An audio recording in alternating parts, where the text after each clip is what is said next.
todos. Meu nome é Cristiane Rodrigues Guz, eu sou professora do Instituto de Ciências Biomédicas da Universidade de São Paulo. E hoje eu vou falar um pouquinho para vocês sobre os resultados que nós obtivemos de um estudo para verificar o efeito da solução salina na replicação do vírus SARS-CoV-2.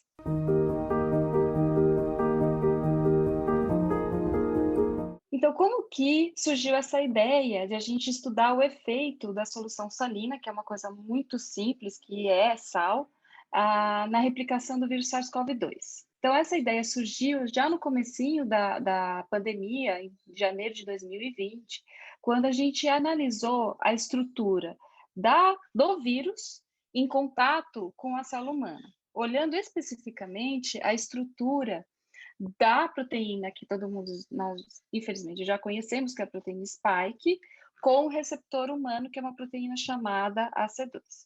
Então, quando você olha especificamente essa interação entre essas duas proteínas, quimicamente, os contatos químicos envolvendo elas, quando eu olhei isso, eu achei que eram interações que não eram tão fortes, que poderiam ser interações acidentais.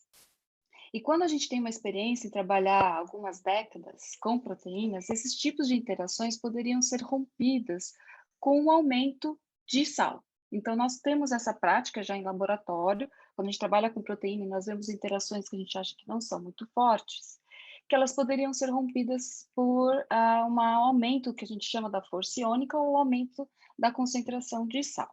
Então, foi daí que surgiu a ideia. E como a gente está no departamento de microbiologia do ICB, a gente tem uma vantagem muito grande, que a gente tem, desde o grupo de especialistas, né, pesquisadores na área de bacteriologia, que é a minha área de atuação, com um grupo de pesquisadores que trabalham com fungos e grupo de pesquisadores que trabalham com virologia. Então, eu cheguei para o grupo de virologia com um professor chamado Edson Durigon, que é uma referência, né, na área de virologia no nosso país. Eu falei, olha, eu olhei a estrutura, na minha experiência, eu acho que o aumento da solução salina poderia romper essa interação entre o vírus e a célula humana. E ele ficou todo empolgado e falou, não, vamos testar, vamos ver se isso ocorre. Daí surgiu o comecinho do nosso estudo, que foi já em janeiro, fevereiro, logo que surgiu os primeiros casos aqui no Brasil de Covid, a gente já começou a trabalhar com essa ideia. Então, assim surgiu o nosso trabalho em colaboração com vários pesquisadores, né? O meu grupo, com o grupo do pesquisador do Edson Durgão de virologia, trabalhando com uma estrutura chamada de NB3, que pode manipular o vírus, precisa ser num local extremamente seguros, e também com outro grupo de pesquisa, que é o professor Henning, do Instituto de Química também da Universidade de São Paulo.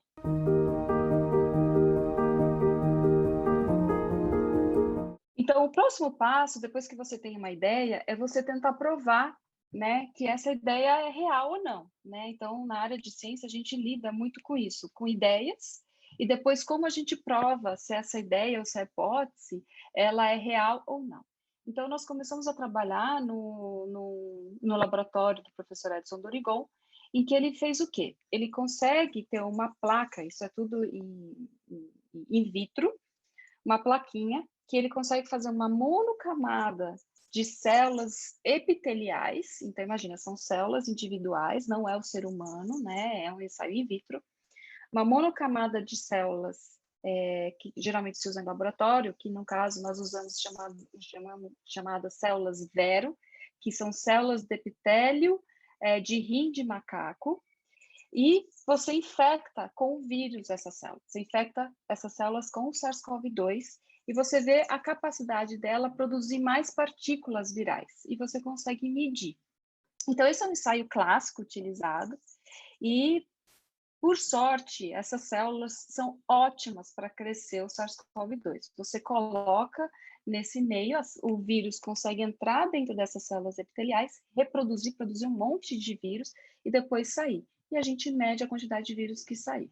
Então, o que nós fizemos? Nós colocamos diferentes concentrações de sal na célula e infectou essa célula com o vírus. E mediu, depois de 72 horas, quantas partículas virais ela produziu.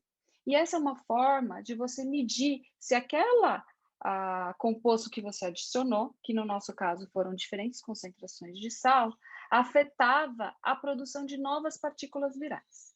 E o que nós constatamos foi que, com uma concentração muito baixa de sal, com uma concentração de 1,5% de NaCl, que seria uma solução que é hipertônica, um pouquinho acima da solução fisiológica. Então, nós temos soluções fisiológicas amplamente utilizadas, que é 0,9%.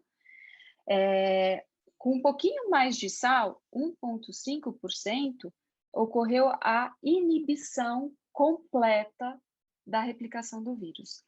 O vírus conseguia entrar dentro da célula, mas ela não conseguia produzir partículas virais. E aí cessava 100% a replicação do vírus nesse modelo. Então, esse foi o primeiro ensaio que nós fizemos. É claro que quando você trabalha com um composto que é o sal, a gente tem que tomar muito cuidado, porque ele tem um efeito de desidratar a célula. Então, nós fizemos muitos ensaios para validação de que a célula que nós estávamos trabalhando nas concentrações de sal que nós estávamos usando não causava um efeito de matar a célula. Porque se você coloca um composto e mata a célula, e o vírus precisa da célula para poder se multiplicar, é claro que ele não vai conseguir se replicar. Então, nas nossas condições, a célula está viável, ela está feliz, e o vírus simplesmente não consegue se replicar, que é o melhor cenário, porque você não tem um composto que está afetando a célula, está sendo tóxica para a célula. Então, na concentração de 1,5%, nesse modelo de células de epiteliais de rim de macaco, 1,5% foi suficiente para acabar com a replicação do vírus e manter a célula perfeita, em perfeitas condições. Só que esse é um estudo que nós tivemos esse resultado em abril do ano passado, que foi justamente o momento que teve uma explosão de vários compostos que estavam sendo potenciais inibidores da replicação. E eles foram feitos com uma mesma estratégia que nós usamos, que foram essas células de rim, né, de macaco. E essas moléculas que se mostrou ser eficaz em células epiteliais de rim de macaco, quando elas eram feitas em outras células, não mostravam o mesmo efeito. Então, para a gente validar esse modelo, nós decidimos também repetir nossos experimentos usando células humanas, células epiteliais humanas de pulmão, né? Aí vocês poderiam me perguntar, mas por que você já não fez direto com célula pulmonar humana? São células humanas, ainda mais de pulmão, que é alvo, né, do SARS-CoV-2. Porque é muito mais difícil você trabalhar com células de pulmão. Elas são muito mais difíceis, elas morrem muito mais, elas são mais frágeis. Então, é muito mais difícil você trabalhar. Então, a gente gera no laboratório modelos que são bons para você trabalhar, para você ter uma resposta. E se ela funciona, aí você pode usar outros modelos. Então, nós repetimos esses ensaios usando células epiteliais pulmonares humanas e nós vimos que o vírus também acabava com a replicação viral a 100% com uma concentração até menor de sal, com uma concentração de 1,1% de sal, nós observamos uma diminuição de quase 100% da replicação viral nesse modelo. Então, nós usamos dois tipos de células e observamos o mesmo efeito, que foi fantástico.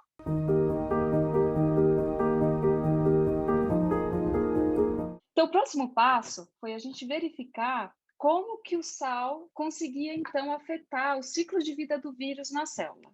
Então, lembrando um pouquinho do que deu o impulso para a gente começar a trabalhar com essa ideia, que era, será que o sal consegue, então, que é a solução salina, né? Consegue, então, inibir a interação do vírus com o receptor humano?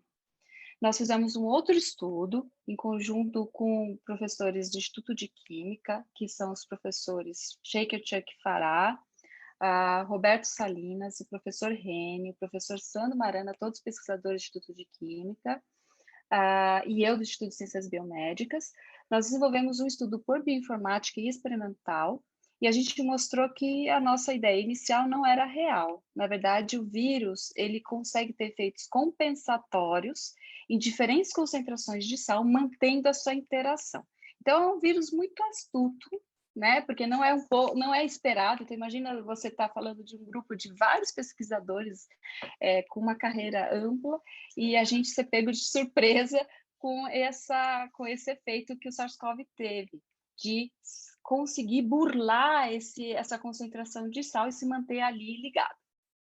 Então, a gente foi adiante para falar, bom, então, se não é a ruptura dessa interação do vírus com a célula humana, o que está causando acabar com a replicação do vírus dentro da célula, né? Então, a gente foi além, que foi tentar entender como, então, o sal conseguia acabar com essa replicação viral. Não era por não deixar o vírus ligar na célula humana, mas sim por algum processo a posteriori, porque o vírus, ele liga na célula humana, ela entra para dentro da célula humana, produz um monte de partículas virais usando a energia da célula humana, e ela sai dessa célula, rompe essa célula, né, causando essa lesão, né, com milhares de partículas virais.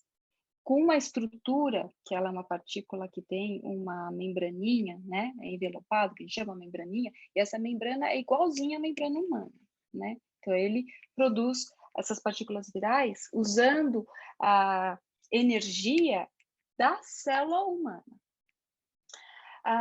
Então, a gente falou assim, como será que ela está conseguindo, então, esse sal, com o aumento da concentração de sal, está conseguindo acabar com essa replicação viral? Então, a gente começou a estudar para ver como que ocorria o efeito do ponto que a gente chama de potencial de membrana. Então, a gente tem a célula tem uma membraninha que envolve essa célula. Na hora que você coloca o sal, ela causa uma diferença de potencial de cargas nessa membraninha da célula humana. E isso causa dentro da célula um certo estresse, né? Que fala assim, olha, eu preciso me livrar desse sal, a célula humana, a gente está falando só da célula humana, eu preciso me livrar desse sal que eu tô sentindo. Então, a célula sente esse aumento de sal e que esse sal acaba entrando dentro da célula e ela precisa jogar para fora esse sal e se libertar desse sal que a gente adicionou. E esse processo de entrar e sair da célula utiliza muita energia da célula, né? Então, nessa concentração que a gente usou, a célula, ela capta o sal e tem um esforço enorme para se livrar desse sal, usando energia. Então, a célula, ela fica sem energia disponível para quando o vírus entrar, conseguir produzir novas partículas virais. E aí que está o mecanismo de ação.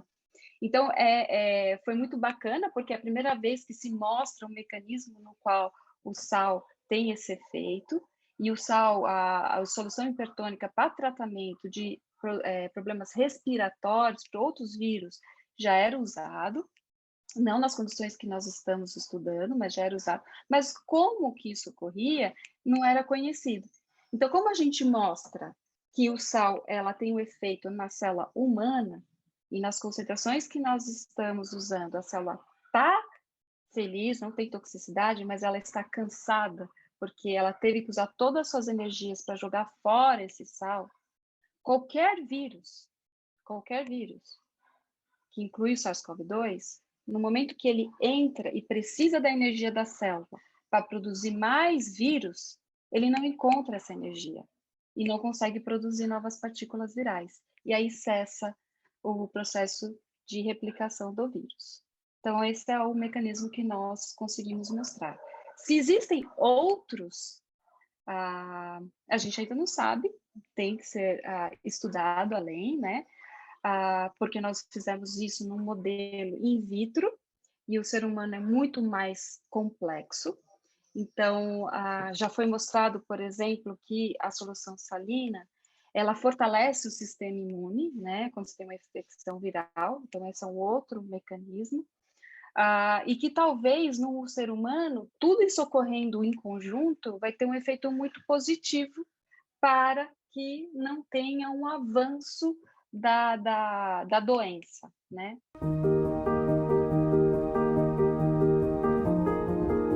Então, o próximo passo vai ser verificar em seres humanos. Será que o que nós observamos em laboratório, que é uma fase pré-clínica, ela ocorre em humanos, que é um ser muito mais complexo do que uma monocamada de células epiteliais em laboratório? Essa é o nosso próximo passo. Então, se ocorrer, ou seja, nós verificarmos que quando nós tratamos as pessoas com solução hipertônica na concentração ideal, né? Que isso tem que ser bem estabelecido num teste clínico, né? Em hospitais, né? Que eu acredito que deve ser na faixa de 1,5% a 2,5% de solução salina, mas isso a gente só vai saber depois. Mas digamos que isso funcione. Você faz uma nebulização e que esse sal que vai para o seu pulmão, ela inibe a replicação viral, então seria um tratamento logo que você descobre que você está com Covid, ou para pessoas que têm contato com pacientes com Covid, com tratamento de profilaxia, se isso funciona, a dose viral cai, né? Porque, lembrando, o SARS-CoV-2, ele não afeta apenas as vias respiratórias, né? Ela pode ir para outros órgãos, mas essa parte de orofaringe é uma das regiões iniciais onde o vírus fica, se replica em grande quantidade, e depois ele vai atacar o pulmão. Então, logo que você descobre que você está com Covid, e você faz esse tratamento, lavagem dessa região da narina e nebulização para ir para o pulmão, a chance de você ter altas doses virais deve ser baixa. E se ela é baixa, você evita os casos graves de COVID, que é quando você tem um processo inflamatório.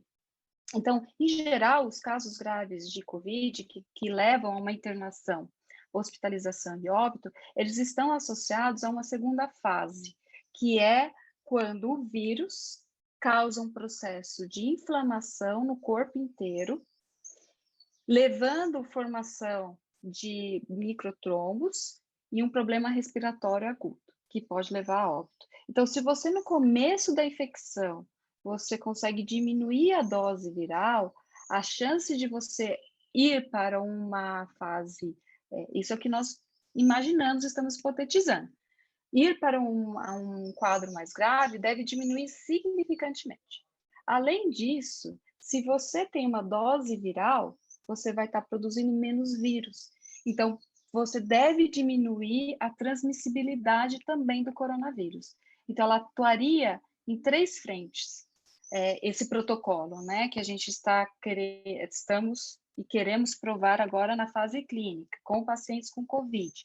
Seria como uma possível tratamento de profilaxia para aqueles que têm exposição a pacientes com COVID, como tratamento no início da infecção, porque ele vai atuar para inibir a produção e a replicação do SARS-CoV-2, evitando, então, o surgimento de casos graves, e também para diminuir a transmissibilidade.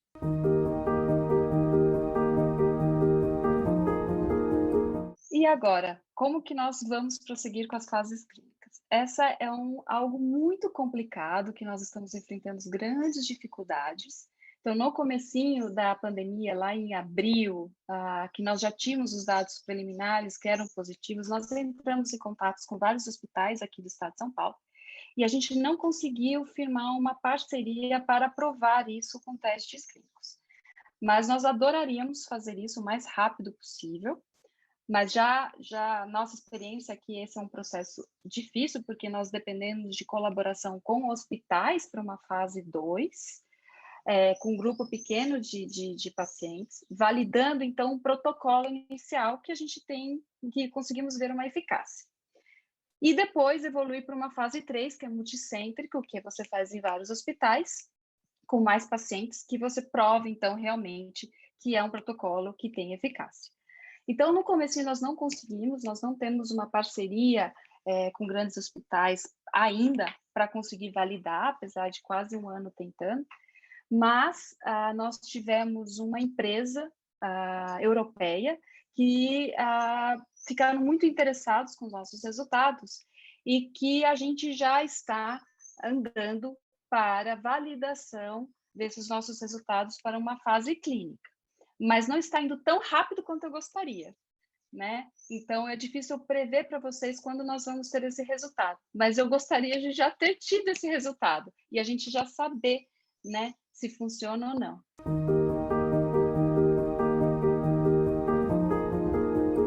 Então vale a pena ressaltar que utilização de máscara, que vai evitar que você tenha o contato direto com o vírus, o que você diminui, né, na verdade, né, é super importante.